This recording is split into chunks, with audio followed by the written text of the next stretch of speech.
And here we are in Metropolis at the 6 o'clock position is our Red Zerg player from Karate Esports Club, the one and only Vortix, trying to tie things up against his opponent, who's up 1-0 in this set. Our blue Terran player from the team Evil Geniuses. Evil Geniuses, ready to call? It's ThorZaIN. So, not too much of a surprise, Kevin, that ThorZaIN's doing well. You know, a lot of people saying ThorZaIN's not at the top of his game anymore, but hey, let's look at how he performs in IPL events. IPTL took out Monster when his team went up against MVP. And, of course, Slivko, 2-1. He's been doing well versus Zergs in IPL. Definitely, without a doubt. And so now he's up versus Vortix, arguably one of the top Zergs as well. Foreign Zergs, excuse me. Yes. So, I mean, ThorZaIN's got his work cut out for him, but he's proving that he's up to the challenge. So we're getting a better indication as the kind of players that are still eligible in this tournament. We already know, of course, for those of you who are wondering what the Go World Championship is and why we're having these qualifiers or what's going on, at IPL 5, the 5 best Korean players, or well, I should say the 5 top point-getting GSL Korean players, are going to be competing against a team of 5 foreigners, 3 of which are decided from our qualifiers, 2 of which we already know. That's Naniwa and Stefano. So the other ones are going to come from these events. Now, of course, the Korean players that are going to be there, we have MVP Dongri-gu, we have I Am Seed, we have I Am MVP, we have Startail Life, and I'm forgetting one. Dongri-gu. I said Dongri-gu. Dongri-gu, Life, Seed, and MVP. Who's the last one? Help me out here. See, my mind just blanked. Anyway, a 5th player who I'm sure I'll think of in about 3 seconds. SKMC. Yeah. Got it. Anyway, one of those things that's right on the tip of your mind. Yes. So, kind of a complete reversal for ThorZaIN here. Command Center first, followed up by a Barracks. Still pool first for Vortix, so wants to make sure he's not going to be susceptible to any damage at the beginning here. But yeah, so the 5 best foreign players going to go up against the 5 best Korean players. They're going to square off on Saturday night, just before the GSL Code S Finals. That's December 1st. I believe it's going to be Pro League format as first, or is it all kill? In any case, they're going to do Pro League format, and they're going to do all kill format the following day.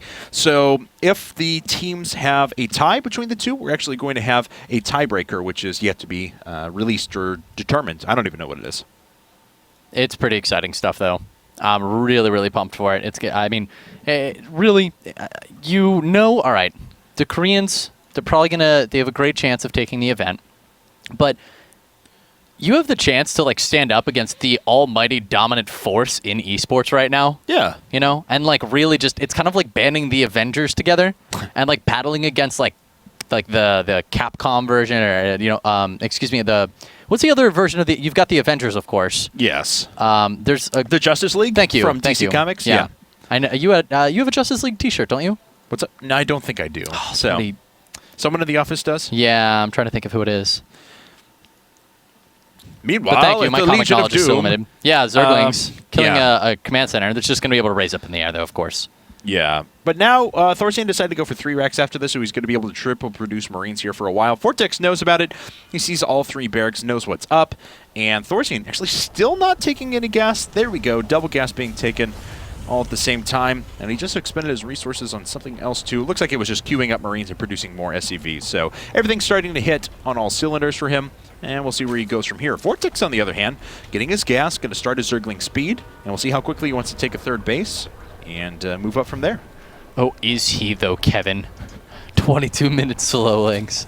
I remember, I think it was Revival. Revival used to, from TSO. Loved he would actually start +1/+1 for his Zerglings, but wouldn't get speed until, like, way later.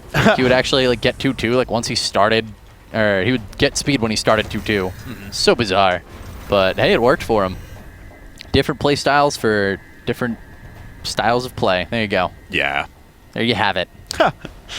Well, we'll see what these guys can offer here in just a bit. And if you look at our, let's see, the top side of the bracket is we have Grubby versus Lucifron, correct? And so we're waiting on Lucifron's brother Vortix or ThorZaIN in this match to square off against Nerchio. So those are going to be your top 4. From EU, the top 2 players are going to be accepted onto the Forerunner team, and we are actually going to have a third-place match because they'll still get a spot at IPL 5. On the NA Rest of the World side of things, the number 1 player does make it through. We're down to our final 4 there. Some notable favorites are still left, and it should make for an exciting match. Huxen, Scarlet. Huxen, Scarlet, and Major. Major, that's what it was. Yes, and then second place is actually going to Look at you go remembering out. the last one. No problem. And then second place is actually going to make it out to IPL 5 as well with an invite there. So ThorZaIN actually attacking in with a lot of Marines. Does a nice job of cleaning up all the creep spread there with just 1 scan. 3 spine crawlers up at the front, though, and clearly Vortix is hiding something. Almost a Leenock-esque Baneling, possibly Muta build here in a second. Although with double evolution chambers, we'll see what route he goes down. Yeah, it really could. I mean, that's obviously a lot of gas on the ground. Totally could just be to fake him out, though, Kevin. Yeah. You, like, go drop creep on the other side of the map, start your Spire, start your 1-1 upgrades.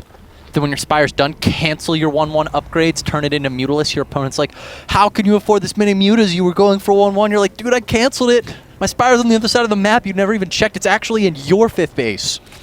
That would be very sneaky. In your 5th base. That's like Spire Inception. I don't know. So let's see here. That's a lot of Marines. ThorZaIN has done nothing but make a lot of unupgraded Marines. Of course, 1-1 Stim are all on the way, and he's going up to his factory once again. So things are hitting kind of like they did last game, although with a decidedly different approach. Obviously, not with the initial 11-11 rack. So it's all coming along a little bit quicker. ThorZaIN, though, going to get a good look at his opponent. When Stim finishes up, maybe they'll want to try and duck in here and do some damage. Oh, if he takes out a couple of Queens, though, that would be devastating. Oh, and Vortix loses both Queens. If he can take out all of these Marines, maybe he can find some sort of equity here, but a nice job to split from ThorZaIN, and he really cost-efficiently trades there as well. Somebody's been practicing their Baneling micro.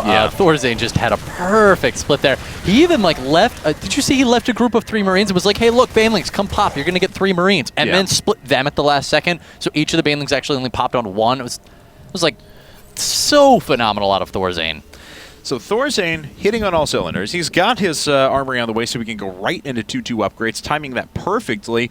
And he's already operating with his siege tanks on the way. So with his siege tanks already coming out, there is going to be an opening with a little bit less anti-air there and a little bit less concentration on just medevacs and Marines for these Mutas to jump in and try and do some damage.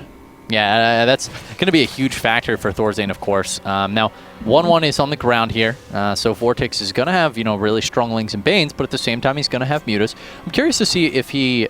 It's not common that you see a player research Carapace with this, but we have been seeing more and more of Carapace. I just feel like with all the research that he's got going on the ground, he's not really going to be building up that big flock. Instead, he's just going to be using these Mutas mostly for sniping and harassing, but hey, we'll wait and see. Third is going down for Vortix. We can see the gases as well being dropped. Simultaneously, ThorZaIN is going to be moving to take his third. He's going to have to clear out that little Zergling first, though. Yep, but, Vortix knows exactly what's going on now, and he's going to try and duck in there and do some damage with these first Mutalisks. He's got 6 of them up. Well, there's already missile turrets there for ThorZaIN. He is... If anything, ThorZaIN is a very prepared player. He always seems like, even if it's sometimes not enough, but he's always moving in the right direction towards the right response. Ooh, Viking is going to be picked off pretty much for free here. Maybe he'll get a reactor as well. Well, we are at the 1150 mark, so it looks like he's going to forego that and just head on out through the bottom of the base for now. Right, but it's going to force ThorZaIN now to put up some more missile turrets, so it did damage in the form of taking out a Viking, which is worth about a Mutalisk and 3/4 in terms of overall resources.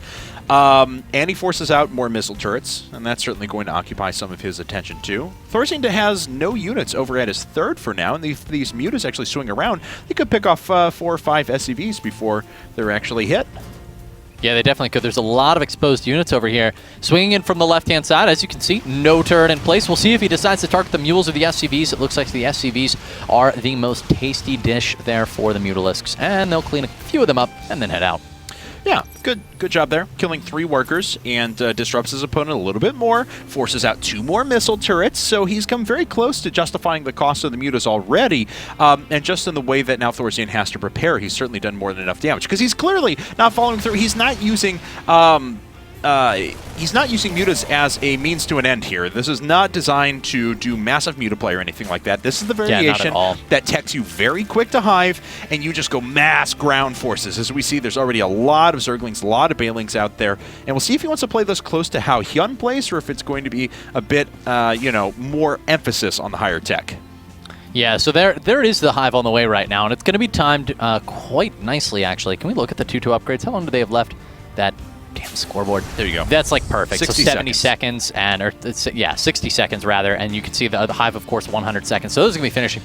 Really nice timings here out of Vortix. Now he's going to have to contend with this big ground push that's coming out of ThorZaIN, though. And this drop that's actually made its way out, but he catches everything on Siege, and he's able to surround everything at the moment, dropping over the Banelings too, and clears up huge groups of Marines, but he doesn't have everything allocated up the front and doesn't have enough allocated back at home. He's been banking resources so he can put more infestors out there, but investing in those infestors was exactly the moment that ThorZaIN wanted to move out, and he's able to do the most damage possible. Doesn't kill that many workers, but he does pretty efficiently clean up the frontline force and starts to advance himself on creep. He really did.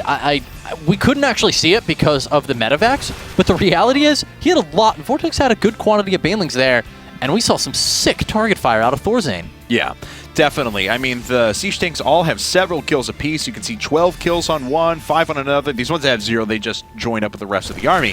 But Vortix now taking his 4th base, more wants these 7th and 8th gases than anything else. That's important to him as he techs up into Ultralisks here. It's been a good little while since we've seen Ultralisk because of the prevalence of the Broodlord Infestor army in late game TVZ.